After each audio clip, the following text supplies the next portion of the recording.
Okay, guys, let's go over instructions for constructing your outline for the PSA project. You should have your outline paper with you while doing this. So, the book I chose is Coping with a Parent Who Has a Disability.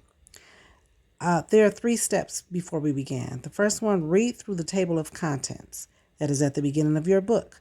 That will help you decide what you want to focus on. Because, like I said before, depending on what your topic is, you may want to focus on the negative or the positive, the causes or the effects. Once you decide that, create the thesis statement based on 3 examples of the focus area. So this is what I am going to do with my book, dealing with a parent that has a disability. So I construct my thesis statement. Remember, you are focusing on 3 of whatever your focus area is. So I decide my thesis statement is there are 3 ways to cope with a parent with a disability. Remember, the magic number is 3. 3 effects, 3 causes, whatever it is that you're focusing on. So let's take a look at the paper. Notice that my thesis statement is at the top. There are 3 important methods for coping with a parent who has a disability. The magic number is 3. You must have the number 3 somewhere in your thesis statement, basically telling what you're going to focus on. So the first way of coping that I'm going to write about is having structure in the home. The second way of coping that I will write about is having social support from other people. And third, taking time for yourself. So these are 3 very different ways of coping with a parent who has a disability. I got these ideas from the book. I reworded them in my own voice, but they basically are from the book. So when I take a look at the first one, and I strongly suggest you find 3 ways first. What are your 3, whatever it is that you're focusing on?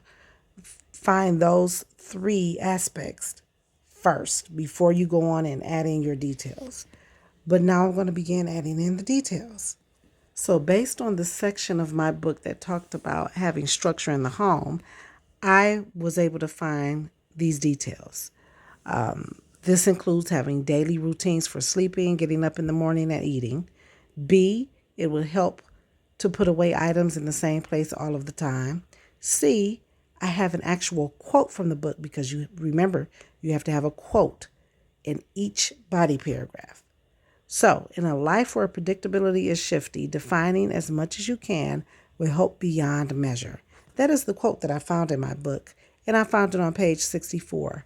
On your outline, make sure you note where you found your quote. You're going to need that later, and it's going to have to be in your paper. And then lastly, for D, I just added another sentence that is a detail that will help wrap up that section. So D says this will be helpful because a parent with a disability needs stability. That's my own voice. That's me paraphrasing what was said in the book. So now I'm done with the first section. Now let's take a look at the next one, having social support from other people. That is the next way of coping that I'm going to write about. So again, from reading that section in my book, I have some details. Surround yourself with friends who don't mind helping you. B, choose friends that are understanding and that you can trust with private information. And notice with C, once again, I have an actual quote from the book and I have the page number 66. And then I round up D with just another sentence that is more in my voice, a paraphrase that will sum up that section. So now I have parts 2 and 3 for my outline done. Let's go on to part 4, which will be my third and last way of coping with a parent who has a disability. Take time for yourself. So notice I do the same thing. I find 3 great details from my book, from that section that talks about taking time for yourself, and I add those. This time I added my quote on line B just because I want it to appear earlier in the paragraph. So I have a quote from page 68. Notice how all 3 of these ways of coping are very different. All of the details are very different. And I even chose a second quote from page 68 for line D. That is perfectly fine. You can have more than one quote per section, but you need to have at least one. Now I am done with my outline. Make sure you take a look at this. This sample is in Schoology as well. Take a look at that. Have it side by side as you're creating yours. Watch this video as many times as needed. Keep in mind you are going to have this outline with you for our one-on-one meeting during the week of the 21st, which is actually next week.